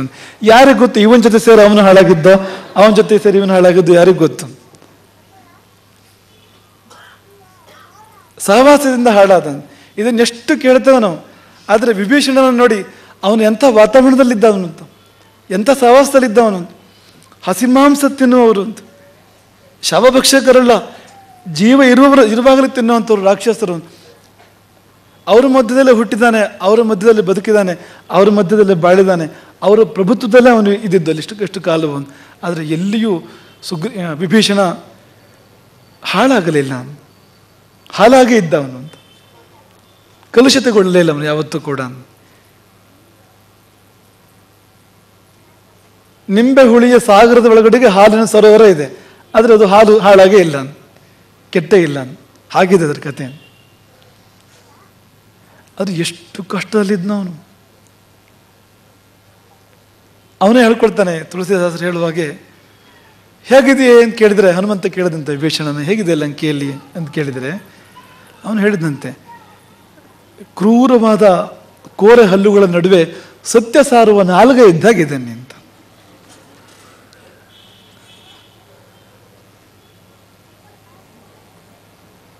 ಮೃತ್ಯು ದವಡೆಯ ನಡುವೆಯೂ ನಾಲಗೆ ಸತ್ಯವ ಸಾರುತ್ತಿದೆ, ಹಾಗಿದ್ದವನು ಅಂತ. ಕಾಕ ಸಂಘಾತದಲ್ಲಿರುವ ಶುಕಿಯಂತೆ, ಶುಕದಂತೆ ಹಾಗಿದ್ದವನು ಅಂತ. ಅವ್ರ ನಡುವೆ ಅವನಿಗೊಂದು ಕರುಣೆಯ ಆವರಣ ಸಿಕ್ತು. ಅಲ್ಲೂ ಹಾಗೆ ಅಣ್ಣ ಹೊರಗೆ ಹಾಕಿದ ತಮ್ಮನನ್ನ, ಎಲ್ಲ ಕಳ್ಕೊಳ್ತಾರವನು. ಅಣ್ಣ ತಮ್ಮ ಬಾಂಧವ್ಯ ಹೋಯ್ತು, ಹೆಂಡತಿ ಮಕ್ಕಳು ಮನೆ ಎಲ್ಲ ಬಿಡಬೇಕಾಯ್ತು. ಅವನು ಸಚಿವ ಪದವಿ ಇತ್ತು ಅವನಿಗೆ, ಆ ಪದವಿ ಕಳ್ಕೊಂಡ. ಆ ಸಚಿವ ಪದವಿಗಾಗಿ ಏನೆಲ್ಲ ಮಾಡ್ತಾರೋ ಇವತ್ತಿನ ಕಾಲದಲ್ಲಿ, ಆದರೆ ಅವತ್ತಿನ ಕಾಲದಲ್ಲಿ ಅವನು ರಾಮನಿಗಾಗಿ ಸಚಿವ ಪದವಿಯನ್ನು ತೊರೆದ ಅಂತ. ಲಂಕೆಯ ಆಸ್ಥಾನದಲ್ಲಿ ಸತ್ಯಕ್ಕಾಗಿ ಸಂಘರ್ಷ ಮಾಡ್ತಾನವನು. ಅದೇ ಇನ್ನೊಂದು ಉದಾಹರಣೆ ನಾವು ವಕೀಲರುಗಳಿಗೆ ಕೊಡುವಂಥದ್ದು ವಿಭೀಷಣನನ್ನ ಅಂತ. ನ್ಯಾಯವಾದಿ ವಿಭೀಷಣ ಅಂತ ಹಾಗೆ ಕರೀತಾರೆ ವಾಲ್ಮೀಕಿಗಳು ವಿಭೀಷಣನನ್ನ ಅಂತ. ಅಂದರೆ ಅದೊಂದು ಕೋರ್ಟು, ರಾವಣನ ಕೋರ್ಟ್, ಅದು ರಾವಣನ ಆಸ್ಥಾನ. ಅಲ್ಲಿ ರಾಮ ಏನು ಇವನಿಗೆ ವಕಾಲತ್ತು ಕೊಟ್ಟಿಲ್ಲ ವಿಭೀಷಣನಿಗೆ, ಆದರೂ ಸ್ವಯಂ ಪ್ರೇರಿತನಾಗಿ ರಾಮನ ಪರವಾಗಿ ವಾದ ಮಾಡ್ತಾನೆ ವಿಭೀಷಣ. ಪ್ರದೀಯತಾಂ ದಾಶರಥಾಯ ಮೈಥಿಲಿ, ಸೀತೆ ಕೊಟ್ಬಿಡು ರಾಮನಿಗೆ, ಯಾಕೆಂದ್ರೆ ಅವನಿಗೆ ಸೇರಿದವಳವಳು, ನಿನಗಲ್ಲ. ಅಲ್ಲಿ ಸಲ್ಲುವವಳವಳು, ಇಲ್ಲಲ್ಲ. ಹಾಗಾಗಿ ಎಲ್ಲ ನ್ಯಾಯವಾದಿಗಳಿಗೆ ಪರಮಾದರ್ಶವನು. ಸತ್ಯಕ್ಕಾಗಿ ಸಂಘರ್ಷ ಮಾಡಬೇಕು, ಸತ್ಯಕ್ಕಾಗಿ ಹೋರಾಡಬೇಕು. ನ್ಯಾಯವಾದ ಅಂದರೆ ಅದು ಅಂತ, ನ್ಯಾಯವಾದಿ ಅಂದರೆ ಅದು ಅಂತ. ಈವರೆಗೂ ಪರಮಾದರ್ಶವನು ವಿಭೀಷಣ. ಹೆಚ್ಚು ಕಡಿಮೆ ಆದರೂ ಪ್ರಾಣವೇ ಹೋಗ್ಬೋದು, ಆದರೆ ವಿಭೀಷಣ ಯಾವುದನ್ನು ಲೆಕ್ಕಿಸಲಿಲ್ಲ. ಇರೋ ವಿಷಯ ನಾನು ಮಾತಾಡ್ತೇನೆ, ನೀನು ಬೇಕಾದ್ರೆ ಮಾಡು ನನ್ನನ್ನು ಅಂತ. ಪ್ರಾಣ ಹೋಗಲಿಲ್ಲ ವಿಭೀಷಣನದ್ದು, ಆದರೆ ಪ್ರಾಣ ಒಂದು ಬಿಟ್ಟು ಮತ್ತೆಲ್ಲ ಕಳ್ಕೊಂಡ. ರಾಮನ ಪರವಾಗಿ ಲಂಕೆಯ ರಾವಣನ ಆಸ್ಥಾನದಲ್ಲಿ ವಾದ ಮಾಡಿದ್ದಕ್ಕಾಗಿ ದಾಸವಚ್ಚಾವಮಾನಿತ ಅಂತ, ಜೀತದ ಆಳಿಗಿಂತ ಕಡೆಯಾಗಿ ರಾವಣ ಅವನನ್ನು ಕಾಣ್ತಾನೆ, ಅವಮಾನ ಮಾಡ್ತಾನೆ. ಲಂಕೆಯಿಂದ ಹೊರನೋಗ್ತಾನೆ ಅವನನ್ನು, ವಿಭೀಷಣನನ್ನು ಬಿಟ್ಟು ಬಂದ. ಅದನ್ನು ಹೇಳಿದ್ದು ನಾವು. ಈ ಕೆಲವು ದೊಡ್ಡ ಕೆಡುಕು ಅಂತ ಆಗ ಅನ್ನಿಸ್ತದೆ, ಆದರೆ ಅದು ಸಣ್ಣ ಕೆಡುಕು, ಯಾಕೆಂದರೆ ಮುಂದೆ ತುಂಬ ಒಳ್ಳೆಯದಾಗಲಿಕ್ಕಿರ್ತದೆ ಅಂತ. ಎಷ್ಟೋ ಒಳ್ಳೆಯದಿರ್ತದೆ ಮುಂದೆ. ಈ ಕಡೆ ರಾಮನ ಆವರಣಕ್ಕೆ, ಅವನ ಕರುಣಾವರಣಕ್ಕೆ ಬರಲಿಕ್ಕೆ ಅವನಿಗೊಂದು ಅವಕಾಶ ಆಯಿತು. ಅದರಿಂದಾಗಿ ಅದರ ಫಲ ಏನು? ಲಂಕೆಯ ಚಕ್ರವರ್ತಿಯಾದ ವಿಭೀಷಣ. ನಾವು ಯಾವತ್ತೂ ಅದನ್ನು ಹೆಚ್ಚು ಅಂತ ಭಾವಿಸ್ತೇವೆ. ಅಯೋಧ್ಯೆಯಲ್ಲಿ ರಾಮರಾಜ್ಯ ಸ್ಥಾಪಿತವಾಗಿದ್ದು ದೊಡ್ಡ ವಿಷಯ ಅಲ್ಲ, ಆದರೆ ಲಂಕೆಯಲ್ಲಿ ರಾಮರಾಜ್ಯ ಸ್ಥಾಪಿತವಾಯಿತು. ಲಂಕೆಯಲ್ಲಿ ರಾಮರಾಜ್ಯವನ್ನು ಸ್ಥಾಪನೆ ಮಾಡಿದವನು ರಾಮನೇ, ವಿಭೀಷಣನ ಮೂಲಕವಾಗಿ. ಮೊದಲು ಲಂಕೆಯಲ್ಲಿ ರಾಮರಾಜ್ಯ ಸ್ಥಾಪನೆ ಮಾಡಿದ ಮೇಲೆ ಆಮೇಲೆ ಕೊನೆಯಲ್ಲಿ ಅಯೋಧ್ಯೆಯಲ್ಲಿ ರಾಮರಾಜ್ಯವನ್ನು ಸ್ಥಾಪನೆ ಮಾಡ್ತಾನವನು. ಅದು ರಾಮನ ನಿಜವಾದ ಹೆಚ್ಚುಗಾರಿಕೆ. ವಿಭೀಷಣ ವಿಧೇಯಂ ಹಿ ಲಂಕೈಶ್ವರ್ಯಮಿದಂ ಕೃತಂ. ಲಂಕೆಯ ಸಕಲೈಶ್ವರ್ಯ ವಿಭೀಷಣನಿಗೆ ವಿಧೇಯವಾಯಿತು, ವಿಭೀಷಣ ವಶವಾಯಿತು. ವಿಭೀಷಣ ವಶವಾಗಿ ಮಾಡಿದವನು ರಾಮ. ಈ ಎರಡು ಕಡೆ ನೋಡಿ ಕರುಣಾವರಣ ಅಂತ ಹೇಗಿರ್ತದೆ ಅಂತ. ಎರಡೂ ಕಡೆಗೆ ಆ ಕರುಣೆಯೇ ಹುಡ್ಕೊಂಡು ಬಂತು ಅಂತ, ಆವರಣವೇ ಹುಡ್ಕೊಂಡು ಬಂತು ಅಂತ. ಆ ಇಬ್ಬರು ಸಾಧಕರನ್ನ, ಆ ಇಬ್ಬರು ಸತ್ಪುರುಷರನ್ನ, ರಾಮನ ಕರುಣೆಯ ಆವರಣ ಬೇಕು ಅಂತ. ಅದರೊಳಗೆ ನಾವು ಸುರಕ್ಷಿತರು, ಅಲ್ಲಿರಬೇಕು ನಾವು. ಅವನ ಕರುಣಾನೇತ್ರ, ಅವನ ಕರುಣೆಯ ಛಾಯೆ, ಅದರೊಳಗಿನ ಬದುಕು ಅದು ತುಂಬ ತೃಪ್ತವಾದ್ದು, ತುಂಬ ತಂಪಾದದ್ದು, ತುಂಬ ಸಮಾಧಾನದ ಬದುಕು ಅದು. ನಿಧಿಚಾಲ ಸುಖಮ ಶ್ರೀರಾಮನಿ ಸನ್ನಿಧಿ ಸೇವಾ ಸುಖಮ. ನಿಧಿಗಿಂತ ಸನ್ನಿಧಿ ತುಂಬ ಶ್ರೇಷ್ಠವಾದದ್ದು. ನಮ್ಮ ಬಾಯಿಂದ ನೀವು ಕೇಳಿದಿರಿ, ಒತ್ತು ನಿಧಿಗಿಲ್ಲ, ಒತ್ತು ಸನ್ನಿಧಿಗಿದೆ. ನೀವು ಎರಡನ್ನು ಕನ್ನಡದಲ್ಲಿ ಬರೆದ್ರೆ, ಕನ್ನಡದಲ್ಲಿ ಯಾವ ಭಾಷೆಯಲ್ಲಿ ಬರೆದ್ರು ಕೂಡ, ದೇವನಾಗರಿ ಲಿಪಿಯಲ್ಲಿ ಬರೆದ್ರು ಕೂಡ, ನಿಧಿ ಸನ್ನಿಧಿ ಒತ್ತೆಲ್ಲಿದೆ ನೋಡಿ, ಒತ್ತಕ್ಷರ ಎಲ್ಲಿದೆ? ಸನ್ನಿಧಿಯಲ್ಲಿ ಒತ್ತಿದೆ. ಅದರ ಅರ್ಥ ಏನು? ಒತ್ತು ಸನ್ನಿಧಿಗೆ ಕೊಡಿ, ನಿಧಿಗೆ ಒತ್ತು ಕೊಡಬೇಡಿ, ಸನ್ನಿಧಿಗೆ ಒತ್ತು ಕೊಡಿ. ನಿಧಿ ಎಷ್ಟೇ ದೊಡ್ಡದಾಕೊಂಡ್ರೂ ಕೂಡ ಅದಕ್ಕಿಂತ ದೊಡ್ಡದು ಸನ್ನಿಧಿ. ಇದು 2 ಅಕ್ಷರ, ಅದು 3 ಅಕ್ಷರ. ಅದು 3.5 ಅಕ್ಷರ. ಅದು ಓಂಕಾರಕ್ಕೂ ಕೂಡ 3.5 ಮಾತ್ರೆಗಳು, ಸಾರ್ಧತ್ರಿ ಮಾತ್ರ ಓಂಕಾರ. ಅದರ ಹಾಗಿದೆ ಅದು. ಅದರ ಆವರಣ ಬೇಕು ನಮಗೆ, ಆ ಸನ್ನಿಧಿಯ ಆಶ್ರಯ ಬೇಕು, ಸನ್ನಿಧಿಯ ಆಶ್ರಯ ಬೇಕು. ಅಲ್ಲಿ ಸುಖ. ಈ ಪ್ರಹ್ಲಾದನಿಗೆ ಕರುಣಾವರಣ ಇತ್ತು, ಶ್ರೀಹರಿಯ ಕರುಣಾವರಣ ಇತ್ತು. ಹಾಗಾಗಿ ಅವನನ್ನು ಬೆಂಕಿಯಲ್ಲಿ ಹಾಕಿದ್ರು ಬೆಂಕಿ ಅವನನ್ನು ಸುಡಲಿಲ್ಲ. ಆನೆಗಳು ತುಳಿದ್ರೂ ಕೂಡ ಆ ಕೋಮಲವಾದ ಶರೀರ ಪುಡಿಯಾಗಲಿಲ್ಲ, ಇಡಿಯಾಗಿ ಉಳಿಯುತ್ತದೆ. ಪರ್ವತದಿಂದ ನೂಕಿದರೂ ಕೂಡ ಪ್ರಹ್ಲಾದನಿಗೆ ಏನಾಗಲಿಲ್ಲ. ಹಾಲಾಹಲವನ್ನು ಕೊಡ್ತಾಳೆ ತಾಯಿಯೇ, ವಿಷವನ್ನು ಕೊಡ್ತಾಳೆ ಮಗನಿಗೆ, ಆದರೆ ವಿಷ ಅಮೃತವಾಗಿ ಪರಿಣಮಿಸ್ತು. ಯಾಕೆಂದರೆ ಕರುಣಾವರಣದಲ್ಲಿದ್ದಾನವನು, ಹರಿಯ ಕರುಣಾವರಣದಲ್ಲಿದ್ದಾನವನು. ದ್ರೌಪದಿ ಮೇಲ್ನೋಟಕ್ಕೆ ಅವಳು ಇದ್ದಿದ್ದು ದುರ್ಯೋಧನನ ಆವರಣದಲ್ಲಿ, ಅದು ನಿಜವಾಗಿದ್ದಿದ್ದು ಕೃಷ್ಣನ ಕರುಣೆಯ ಆವರಣದಲ್ಲಿ. ಹಾಗಾಗಿ ಅವಳ ಮಾನ ಅದು ಅಕ್ಷುಣ್ಣವಾಗಿ ಉಳಿಯಿತು, ಅಖಂಡವಾಗಿ ಉಳಿಯಿತು. ಅದು ಆ ಕರುಣಾವರಣ. ಅದು ಜೀವನಕ್ಕಿದು ಬೇಕು. ಅಂಥ ಕೆಲವು ವ್ಯಕ್ತಿಗಳು, ಅಂಥ ಕೆಲವು ಕುಟುಂಬಗಳು ಎಷ್ಟೋ ಇರ್ಬೋದು. ಅದು ಅದರಲ್ಲಿ ಒಂದಿಷ್ಟು ಕುಟುಂಬಗಳು ಅವು ಹಾಗೆ ನೋಡಿದರೆ ಇವತ್ತು ಅಧಿಕೃತವಾಗಿ ಬಂದಿರತಕ್ಕಂಥದ್ದು. ಇದಕ್ಕೊಂದು ಅಧಿಕೃತ ಹಾಗಂತ ಇವತ್ತಿಂದ ಪ್ರಾರಂಭ ಅಂತ ಇರೋದೇ ಇಲ್ಲ ಅಂತಂದರೆ, ನೀವು ಇದನ್ನು ಗೊತ್ತಾಗಿ ಪ್ರಾರಂಭ ಮಾಡಲಿಕ್ಕೆ ಆಗೋದೇ ಇಲ್ಲ ಅಂತ. ನೀವು ನಿಶ್ಚಯ ಮಾಡಿ ಇಂಥ ದಿವಸದಿಂದ ಶುರು ಮಾಡ್ತೇವೆ ಅಂತ ಹಾಗೆ ಮಾಡಲಿಕ್ಕೆ ಆಗೋದೇ ಇಲ್ಲ ಅಂತ. ತಾನಾಗಿ ಪ್ರಾರಂಭ ಆಗ್ತದೆ ಅದು, ನಿಮಗೆ ಗೊತ್ತಿರದಂತೆ ಪ್ರಾರಂಭ ಆಗ್ತದೆ ಅದು. ಈಗ ಆ ಕುಟುಂಬಗಳ ಆ ಸದಸ್ಯರುಗಳನ್ನು ಕೇಳಿ, ನೀವು ಹಾಗೆ ಅಂದರೆ ಹುಡುಕ್ತಾ ಬಂದು ಆಮೇಲೆ ಸಿಕ್ಕಿದ್ದ ನಿಮಗದು ಕೇಳಿದ್ದು ಅಲ್ಲ. ಅದು ತಾನಾಗಿ ಬಂದಿದ್ದು. ಸುಗ್ರೀವನಿಗೆ ಗೊತ್ತಿಲ್ಲ ಮೊದಲೇ, ಆಮೇಲೆ ಗೊತ್ತಾಗಿದ್ದು. ಎಲ್ಲರಿಗೂ ಸಿಕ್ಕಿದ್ದು ಹಾಗೆ ಇದು ಅಂತ. ಹಾಗೆ ಎಲ್ಲೋ ಹೇಗೋ ತಾನಾಗಿ ಆ ಗಾಳಿ ಬೀಸ್ತದೆ, ತಾನಾಗಿ ಏನೋ ಒಂದು ಸುಖ ಸ್ಪರ್ಶ, ಒಂದು ಅನುಗ್ರಹ ಸ್ಪರ್ಶ ಉಂಟಾಗ್ತದೆ. ಅದಾದ ಮೇಲೆ ಒಂದು ಅಧಿಕೃತವಾದ ರೂಪ ಅದಕ್ಕೊಂದು ಅಂತ, ಅಂತರಂಗಕ್ಕೊಂದು ಬಾಹ್ಯ ರೂಪ. ಈ ಏನು ಈ KRS ಡ್ಯಾಮ್, ಕನ್ನಂಬಾಡಿ ಕಟ್ಟೆ, ಅದು ಮೊದಲು ನಿರ್ಮಾಣ ಆಗಿದ್ದು ಎಲ್ಲಿ ಅಂದರೆ, ಅದೇನ್ರಿ ಹಾಕಿ ಹೇಳ್ತೀರಿ, ಮೊದಲು ನಿರ್ಮಾಣ ಆಗಿದ್ದು ಅಲ್ಲೇ, ಆಮೇಲೆ ನಿರ್ಮಾಣ ಆಗಿದ್ದು ಅಲ್ಲೇ, ಮೊದಲು ಆಮೇಲೆ ಏನು ಒಂದೇ ಸಲ ನಿರ್ಮಾಣ ಆಗಿದ್ದು ಅಂತ ಅನಿಸುತ್ತೆ ನಮಗೆ. ಆದರೆ ಹಾಗಲ್ಲ, ನಿಜವಾಗಿ ಅದು ಮೊದಲು ನಿರ್ಮಾಣ ಆಗಿದ್ದು ವಿಶ್ವೇಶ್ವರಯ್ಯನವರ ಹೃದಯದಲ್ಲಿ, ಆ ಕನ್ನಂಬಾಡಿ ಕಟ್ಟೆ. ಆಮೇಲೆ ಅಂತರಂಗದಲ್ಲಿ ನಿರ್ಮಾಣ ಆಗಿದ್ದ ಅಣೆಕಟ್ಟೆ ಬಹಿರಂಗದಲ್ಲಿ ಕೂಡ ನಿರ್ಮಾಣ ಆಯಿತು. ಹಾಗಾಗಿ ಕನ್ನಂಬಾಡಿ ಕಟ್ಟೆಯನ್ನು ಯಾರು ಕಟ್ಟಿದ್ರು ಅಂದರೆ ವಿಶ್ವೇಶ್ವರಯ್ಯ ಅಂತ ಹೇಳ್ತೇವೆ ನಾವು. ವಿಶ್ವೇಶ್ವರಯ್ಯ ಏನ್ರಿ ಕಟ್ಟಿದ್ದು? ಅದು ಯಾರೋ ಮೇಸ್ತ್ರಿ, ಯಾರೋ ಕೂಲಿ ಅವನು ಮಾಡಿರ್ತಾನೆ. ವಿಶ್ವೇಶ್ವರಯ್ಯ ಏನು ಸಿಮೆಂಟ್ ಹಾಕಿದ್ರ, ಕಲ್ಲು ಹಾಕಿದ್ರ, ಏನು ಮಾಡಿದರು ಅವರು ಹೇಳಿ? ಏನೂ ಮಾಡಿಲ್ಲ. ಮತ್ತೆ ಯಾಕೆ ಅವ್ರ ಹೆಸರು ಹೇಳ್ತೀರಿ ಅಂದರೆ, ಇಲ್ಲ, ಯಾವುದಾದ್ರೂ ಮೊದಲು ಅಂತರಂಗದಲ್ಲಿ ನಿರ್ಮಾಣ ಆಗಬೇಕು, ಮನಸ್ಸಲ್ಲಿ ಮೊದಲು ನಿರ್ಮಾಣ ಆಗಬೇಕು, ಆಮೇಲೆ ಬಹಿರಂಗಕ್ಕೆ ಬರಬೇಕು. ಅವರ ಅಂತರಂಗದಲ್ಲಿ ನಿರ್ಮಾಣ ಆಯಿತು ಮೊದಲದು, ಆಮೇಲೆ ಬಹಿರಂಗಕ್ಕೆ ಬಂತು ಅನ್ನೋ ಹಾಗೆ ಇವರುಗಳು ಎಂದೋ ರಾಮನ ಕರುಣಾವರಣಕ್ಕೆ ಮನಸ್ಸಿಂದ ಬಂದವರು, ಆತ್ಮದಿಂದ ಎಂದೋ ಬಂದವರು. ಇಂದದಕ್ಕೆ ವ್ಯಕ್ತ ರೂಪ, ಇಂದದಕ್ಕೆ ಬಾಹ್ಯ ರೂಪ ಅಷ್ಟೇ, ಎಂದೂ ಆಗಿದೆ ಅದು. ಉಪನಿಷತ್ತಿನ ಮಾತೊಂದು ನೆನಪಾಗ್ತದೆ. ಗುರುಶ್ರೇಷ್ಠರುಗಳು ಅದನ್ನು ಹೇಳ್ತಾರೆ. ಯಾವುದೇ ಒಬ್ಬ ಒಂದು ಗುರುವಿನ ಆಶ್ರಯ ಸಿಗೋದು ಹೇಗೆ ಅಂದರೆ, ಅಥವಾ ಭಗವಂತನ ಆಶ್ರಯ ಸಿಗೋದು ಹೇಗೆ ಅಂದರೆ, ನಾವು ಅರಸಿದ್ರೆ ಸಾಲದಂತೆ, ಅದು ಅವನೇ ಅರಸ್ಬೇಕಂತೆ, ಅವನೇ ಮನಸ್ಸು ಮಾಡಬೇಕಂತೆ. ನನ್ನ ಆವರಣದಲ್ಲಿ ಇವರು ಇರಲಿ ಅಂತ. ನಮ್ಮ ಸಂಕಲ್ಪದಿಂದ ಆಗೋದಲ್ಲ ಅದು, ಅವನ ಇಚ್ಛೆಯಿಂದ ಆಗುವಂಥದ್ದು, ಅವನ ಸಂಕಲ್ಪದಿಂದ ಆಗುವಂಥದ್ದು. ಅದಕ್ಕೆ ನಾವು ಒಂದು ತಮಾಷೆ ಉದಾಹರಣೆ ಕೊಡ್ತಾ ಇರ್ತೇವೆ ಯಾವಾಗಲೂ. ಒಬ್ಬ ಭಿಕ್ಷುಕ ಇನ್ನೊಂದು ಭಿಕ್ಷುಕನಿಗೆ ಹೇಳ್ದ, ಏನು ಹೇಳ್ದ ಅಂದರೆ, ನನಗೂ ರಾಜ್ಕುಮಾರಿಗೂ ಮದುವೆ ಅಂತ. ಆ ಇನ್ನೊಬ್ಬ ಭಿಕ್ಷುಕನಿಗೆ ಹಾರ್ಟ್ ಫೇಲ್ ಆಯಿತು, ಅಂದರೆ ಆಗೋ ಹಾಗಾಯಿತು. ಹೌದಾ, ನಿಶ್ಚಯ ಆಗಿದೆ? ನಿಶ್ಚಯ ಆಗೋಗಿದೆ? ಇಲ್ಲ, ಅರ್ಧ ಆಗಿದೆ. ಅರ್ಧ ಅಂದರೆ ಅಲ್ಲಿ ನಾನು ಒಪ್ಪಿದ್ದೇನೆ, ಇನ್ನು ಅವಳು ಒಪ್ಪಿದ್ರೆ ಆಯ್ತು ಅಷ್ಟೇ. ಹೀಗೆ ಅಂತ. ಈಗ ನಾನು ರಾಮನ ಭಕ್ತ ಅಂತ ಯಾರು ಅಂದ್ಕೊಂಡ್ರೆ, ನಾವು ಅಂದ್ಕೊಂಡ್ರೆ ಸಾಲದು ಅಂತ ಅವನು ಒಪ್ಕೋಬೇಕು ಅದನ್ನ ಅಂತ. ಆಂಜನೇಯನನ್ನು ರಾಮ ಒಪ್ಕೊಂಡಿದ್ದಾನೆ, ಸುಗ್ರೀವನನ್ನು ರಾಮ ಒಪ್ಕೊಂಡಿದ್ದಾನೆ, ವಿಭೀಷಣನನ್ನು ರಾಮ ಬರಮಾಡ್ಕೊಂಡಿದ್ದಾನೆ. ಎರಡೂ ಜನರಿಗೆ ಎರಡೂ ಕಡೆ ಸಂಬಂಧಪಟ್ಟಿರ್ತಕ್ಕ ಈ ಸಂಬಂಧ ಅನ್ನೋ ಶಬ್ದಕ್ಕೆ ಅರ್ಥ ಆಗಿ ಅದು ದ್ವಿನಿಷ್ಠ ಅದು ಅಂತ. ಒಂದು ಸೇತುವೆ ಈ ಒಂದೇ ದಡದಲ್ಲಿ ಇರೋಕ್ಕೆ ಸಾಧ್ಯವಾ? ಯಾವುದಾದ್ರು ಸೇತುವೆ ಅಂಥದ್ದೊಂದು ಸೇತುವೆ ತೋರಿಸಿ ನೋಡೋಣ. ಈ ಸೇತುವೆ ವಿಶೇಷ ಅಂದರೆ ಇದು ಒಂದೇ ದಡದಲ್ಲಿದೆ ಈ ಸೇತುವೆ ಅಂದರೆ, ಆ ಸೇತುವೆ ಮೇಲೆ ಹೋದರೆ ನೀವು ನಡುನೂರಲ್ಲಿ ಇರ್ತೀರಿ ಅಂತ. ಸೇತುವೆ ಅಂದ್ರೆ ಏನು? ಅದು ಎರಡೂ ದಡದಲ್ಲಿ ಇರಬೇಕು ಅದು ಅಂತ, ಅದು ದ್ವಿನಿಷ್ಠ ಅದು ಅಂತ, ಒಂದೇ ಕಡೆ ಇರೋದಿಲ್ಲ ಅದು ಅಂತ.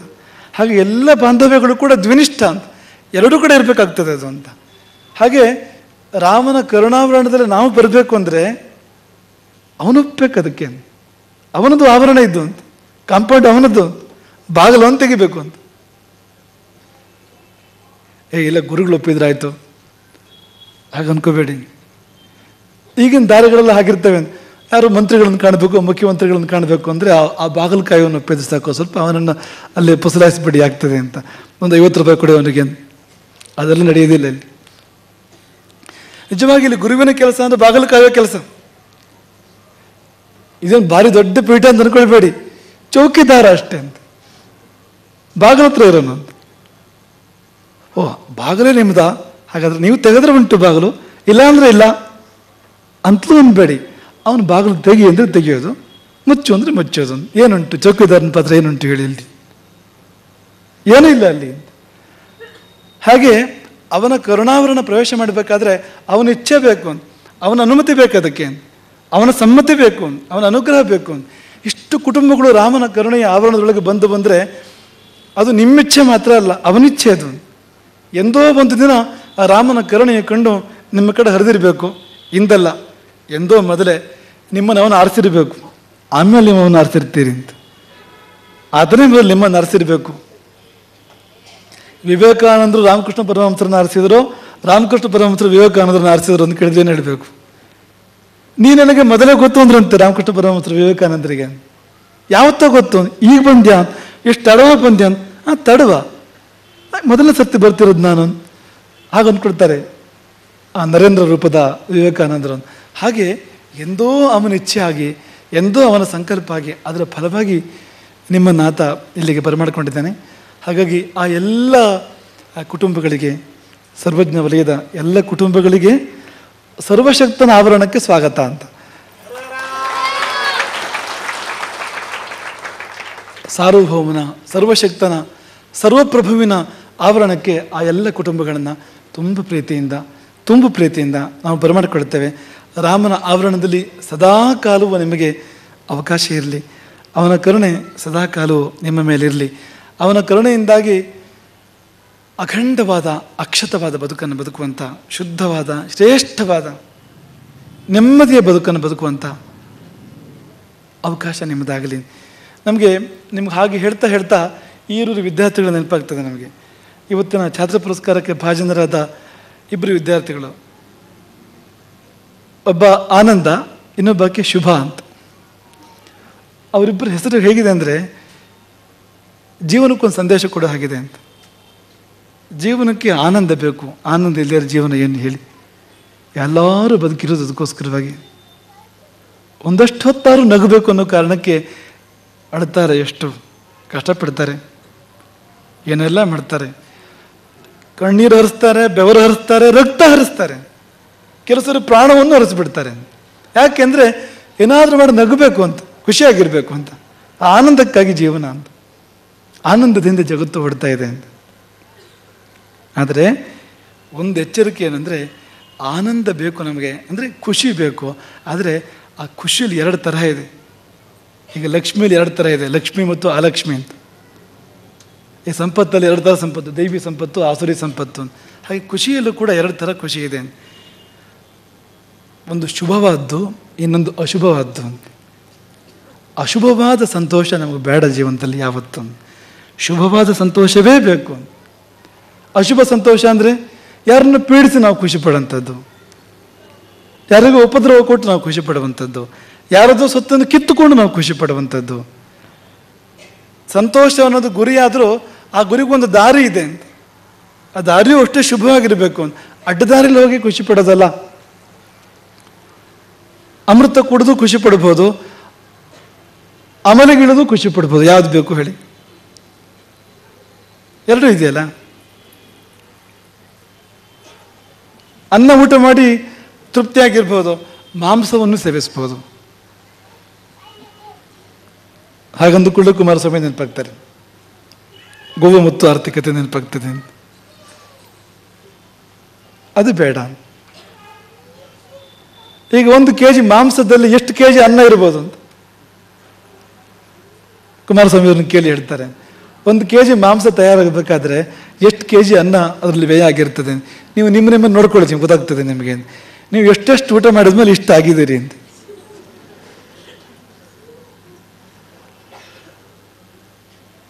ಅದು ಬುದ್ಧಿವಂತಿಕೆ ಅಂತ. ಈ ಆರ್ಥಿಕತೆಗೆ ನಾವು ಬರ್ತಾ ಇರೋದು ಬುದ್ಧಿವಂತಿಕೆ ಅಲ್ಲ ಅದಂತ.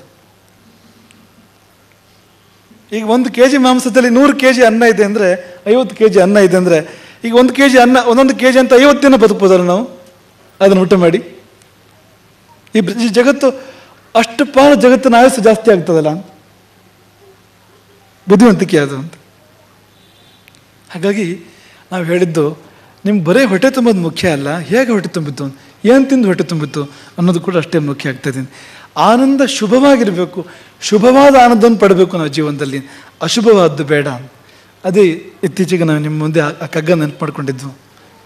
ಅನ್ನ ಉಣುವಂದು ಕೇಳಿ ಅದನ್ನು ಬೇಯಿಸಿದ ನೀರು ಯಾವುದದು? ನಿನ್ನ ಶ್ರಮದ ಬೆವರಾದು ಅಥವಾ ಇನ್ನೊಬ್ಬರ ಕಣ್ಣೀರ?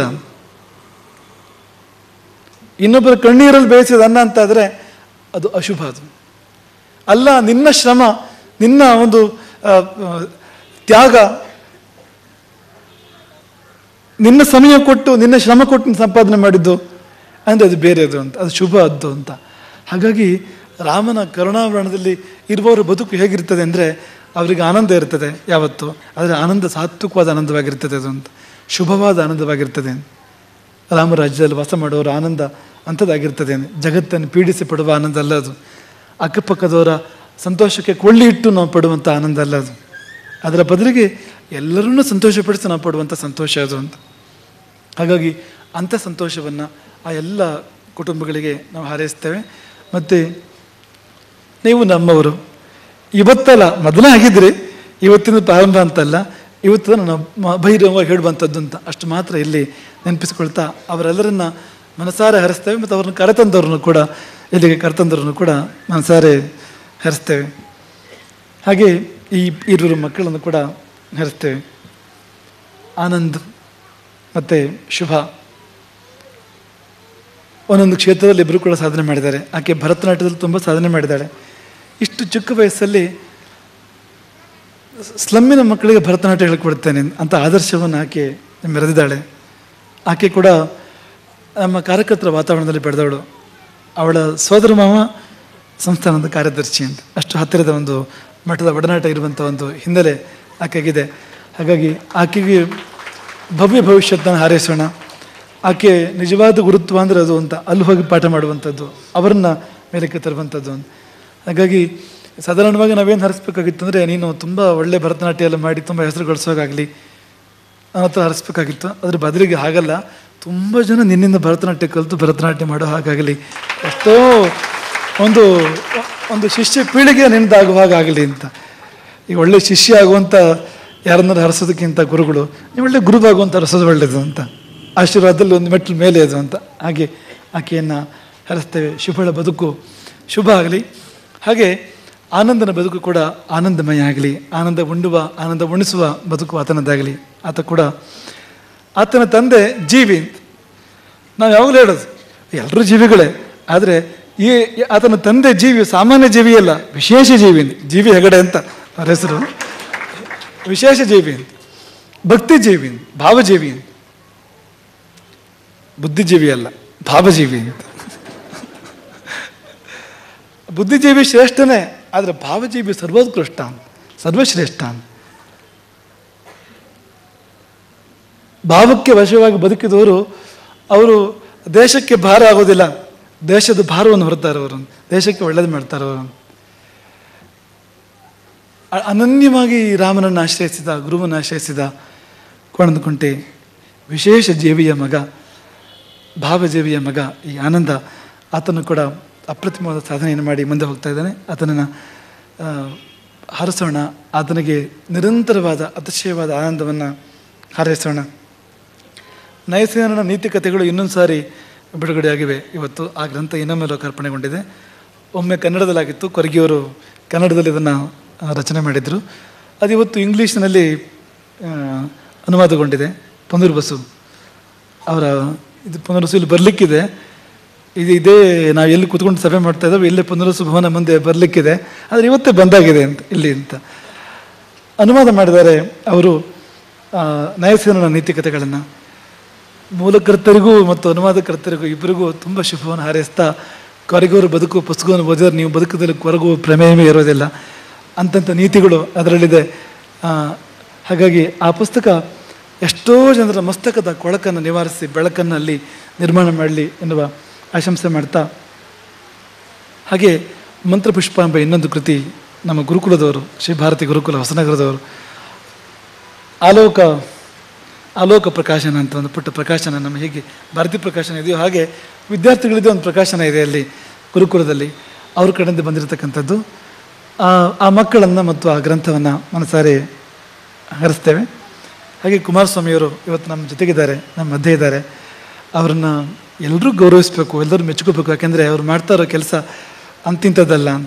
ಗೋವು ಏನು ಅನ್ನೋದನ್ನು ಇವತ್ತಿನ ಸಮಾಜಕ್ಕೆ ಅರ್ಥ ಆಗೋ ಭಾಷೆಯಲ್ಲಿ ಅವ್ರು ಹೇಳ್ತಾ ಇದ್ದಾರೆ. ಅವರಿಗೆ ತುಂಬ ಗೋವಿನ ಬಗ್ಗೆ ಪಾರಂಪರಿಕವಾದ ಶ್ರದ್ಧೆ ಅವರಿಗೆ ಇದ್ದೇ ಇದೆ. ಆದರೆ ಇವತ್ತಿನ ಕಾಲ ಹೇಗಿದೆ ಅಂದರೆ ಎಲ್ಲರಿಗೂ ಒಂಥರದ ಪಾರಂಪರಿಕ ಶ್ರದ್ಧೆ ಎಷ್ಟೋ ಜನರಿಗಿದೆ, ಇಲ್ಲ ಅಂತಿಲ್ಲ. ಆದರೆ ಈ ದೇಶದಲ್ಲಿ ಯಾರೂ ಬಹಿರಂಗವನ್ನು ಹೇಳ್ಕೊಳ್ಳೋ ಹೋಗಿಲ್ಲ ಅಂತ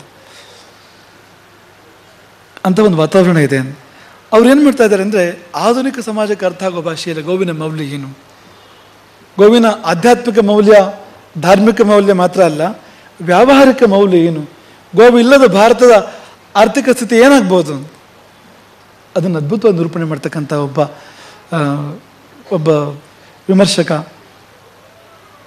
ಚಿಂತಕ ಕುಮಾರಸ್ವಾಮಿಯವರ ಗೋವು ಮತ್ತು ಆರ್ಥಿಕತೆ ಗ್ರಂಥ ಇವತ್ತು ಲೋಕಾರ್ಪಣೆಗೊಂಡಿದೆ.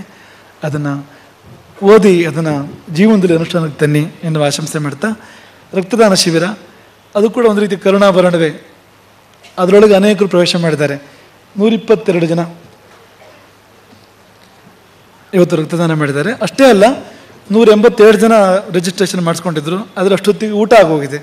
ಹಾಗಾಗಿ ಉಳಿದವರಿಗೆ ಅವಕಾಶ ಇಲ್ಲ ಅಂತ ಇತ್ತು. ಹಾಗಾಗಿ ಇವರು ಕ್ಯೂದಲ್ಲಿ ಕಾಯ್ತಾ ಇದ್ದಾರೆ ಉಳಿದವರು. ಈಗಾಗಲೇ ಲಯನ್ಸ್ ಒಂದು ಬೆಂಗಳೂರು ಮಂಡಲಕ್ಕೆ ಒಂದು ಪ್ರಶಸ್ತಿಯನ್ನು ಕೊಟ್ಟುಬಿಡ್ತು. ಯಾಕೆಂದರೆ ದಾಖಲೆ ಇದು ಅಂತ, ಆ ಸಂಖ್ಯೆ ಅನ್ನೋ ಕಾರಣಕ್ಕೆ ಪ್ರಶಸ್ತಿಯನ್ನು ಕೊಟ್ಟುಬಿಟ್ಟಿದೆ ಇವತ್ತು. ನೋಡಿ, ಒಂದು ಕಾಲದಲ್ಲಿ ಈ ರಕ್ತ ಹಂಚಿಕೊಳ್ಳೋದು ಅಂದರೆ ತಾಯಿಗೆ ಮಾತ್ರ ಸಾಧ್ಯ ಇದ್ದಿದ್ದು ಒಂದು ಕಾಲದಲ್ಲಿ. ಆದರೆ ಇವತ್ತು ಕಾಲ ಹೇಗೆ ಬಂದಿದೆ ಅಂದರೆ, ನಾವೆಲ್ಲ ತಾಯಿ ಆಗ್ಬೋದು, ಗಂಡಸರು ಕೂಡ ತಾಯಿ ಆಗ್ಬೋದು, ರಕ್ತ ಹಂಚಿಕೊಳ್ಬೋದು ಅಂತ. ಜೊತೆ ಜೀವಗಳಿಗೆ ಯಾವ ಜೀವಗಳು ಕಷ್ಟಪಡ್ತಾ ಇದ್ದಾವೋ, ಯಾವ ಜೀವಗಳಿಗೆ ಅಗತ್ಯ ಇದೆಯೋ ಅಂಥ ಜೀವಗಳಿಗೆ ರಕ್ತ ಹಂಚುವಂಥ ಕಾರ್ಯಕ್ರಮ ಜಗತ್ತಿನಲ್ಲಿ ಒಳ್ಳೆಯದು ಎಷ್ಟಿದೆ ನೋಡಿ. ರಕ್ತ ಹರಿಸುವ ಜೀವಗಳು ಹೇಗಿದ್ದಾವೋ ಈ ಪ್ರಪಂಚದಲ್ಲಿ, ಅಂತ ದೈತ್ಯರು ಹೇಗಿದ್ದಾರೋ ಹಾಗೆ ರಕ್ತ ಹಂಚುವಂಥವರು, ಹಂಚಿಕೊಳ್ಳುವಂಥವರು, ಅಂಥವ್ರಿಗೂ ಇವತ್ತೊಂದು ಅವಕಾಶ. ವೈದ್ಯ ಕಿಶೋರ್ ಆಳ್ವರನ್ನು ಮನಸಾರೆ ಹರಿಸ್ತೇವೆ. ಅವರ ಬಿಡುವಿಲ್ಲದ ಸಮಯದ ಮಧ್ಯೆ ಬೆಳಗ್ಗೆ ಒಂದು ಸಾರಿ ಬಂದಿದ್ದಾರೆ, ಈಗ ಒಂದು ಸಾರಿ ಬಂದಿದ್ದಾರೆ. ಬೆಳಗ್ಗೆ ಒಂದು ಸರ್ತಿ ಸಭೆಯನ್ನು ಉದ್ದೇಶಿಸಿ ಮಾತನಾಡಿದ್ದಾರೆ. ಈಗ ಇನ್ನೊಮ್ಮೆ ನೀವು ನಮ್ಮ ಜೊತೆಗೆ ಇರಬೇಕು ಮತ್ತು ಇಂಥ ಒಳ್ಳೆ ಕೆಲಸಗಳನ್ನು ನಾವು ಜೊತೆಗಿದ್ದು ಮುಂದುವರಿಸೋಣ ಎನ್ನುವ ಆಶಂಸೆ ಮಾಡ್ತಾ, ನಿತ್ಯ ಕಿಶೋರಳಾಗಿರೋದು ಹೇಗೆ ಅನ್ನೋದನ್ನು ಕಿಶೋರರಿಂದ ಕಲಿಯೋಣ ಅಂತ. ನಿತ್ಯ ಕೈಶೋರ್ಯ ಅಂದರೆ ಯಾವತ್ತೂ ವಯಸ್ಸಾಗೋದೇ ಇಲ್ಲ ಅಂತ, ಯಾವತ್ತೂ ಬಾಲ್ಯ ಮುಗಿಯೋದೇ ಇಲ್ಲ ಅಂತ, ಮಕ್ಕಳಾಗಿರೋದು ಯಾವತ್ತೂ ಕೂಡ. ಅದು ಯಾವಾಗ ಸಾಧ್ಯ ಅಂದರೆ ತ್ಯಾಗದಿಂದ, ಸೇವೆಯಿಂದ ಅದು ಸಾಧ್ಯ. ಅವರನ್ನು ಕೂಡ ಮನಸಾರೆ ಹರಿಸ್ತೇವೆ. 2 ಸಂಸ್ಥೆಗಳು ಇಂದು ಸೇವೆಯನ್ನು ಮಾಡಿದ್ದಾವೆ. ಒಂದು ಭಾರತೀಯ ವಿದ್ಯಾಲಯ ಬೆಂಗಳೂರು, ಇನ್ನೊಂದು ಸೀತಾರಾಮಚಂದ್ರ ಪ್ರತಿಷ್ಠಾನ ಚಂದ್ರವಳ್ಳಿ. 2 ಶಾಲೆಗಳು ತಮ್ಮ ಸೇವೆಯನ್ನು ಇವತ್ತು ಸಲ್ಲಿಸಿದ್ದಾವೆ.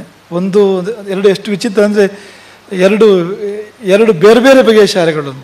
ಒಂದು ಶಾಲೆ ರಾಜ್ಯದ ರಾಜಧಾನಿಯಲ್ಲಿ ರಾರಾಜಿಸ್ತಾ ಇದೆ ಬೆಂಗಳೂರಿನಲ್ಲಿ, ಇನ್ನೊಂದು ಶಾಲೆ ಎಲ್ಲೋ ದೂರದ, ಅಂದರೆ ರಾಜ್ಯದ ಕೇಂದ್ರ ಅಲ್ಲ, ಜಿಲ್ಲಾ ಕೇಂದ್ರವೂ ಅಲ್ಲ, ತಾಲೂಕಿನ ಕೇಂದ್ರವೂ ಅಲ್ಲ, ಹೋಗಲಿ ಗ್ರಾಮದ ಕೇಂದ್ರ ಕೂಡ ಅಲ್ಲ ಅಂತ.